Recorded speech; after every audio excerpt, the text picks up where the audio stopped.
കഴിഞ്ഞ മെയ്യിൽ നമ്മൾ ചെയ്തിട്ടുണ്ടായ ഒരു വർക്കായിരുന്നു കേട്ടോ ഇത്. ബാപ്റ്റിസം സെറ്റ് കൂടാതെ കസ്റ്റമറിൻ്റെ റിലേറ്റീവിൻ്റെ കുഞ്ഞിൻ്റെ ഫസ്റ്റ് ഹോളി കമ്മ്യൂണിയൻ ഉണ്ടായി.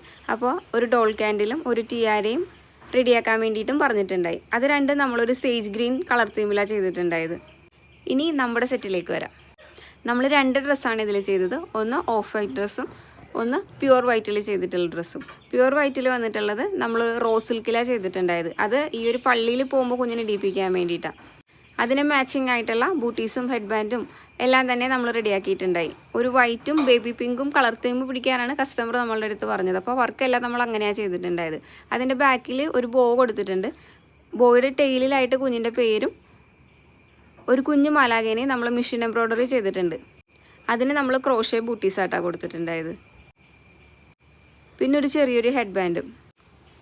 ഇനി ഓഫ് വൈറ്റ് ഡ്രസ്സിലേക്ക് വന്നാൽ അതിലും ബീഡ്സ് ഡീറ്റെയിലിംഗ് എല്ലാം നമ്മൾ പിങ്ക് കളർ തീമിൽ തന്നെയാണ് ചെയ്തിട്ടുണ്ടായത്. അത് സീക്വൻസ് വർക്കാണ്. പിന്നെ ഒരു വൈറ്റ് ടവൽ ഉണ്ടായി. അതിൽ with love your God parents എന്ന് പറഞ്ഞിട്ട് കസ്റ്റമറിൻ്റെ പേര് നമ്മൾ കൊടുത്തിട്ടുണ്ടായി.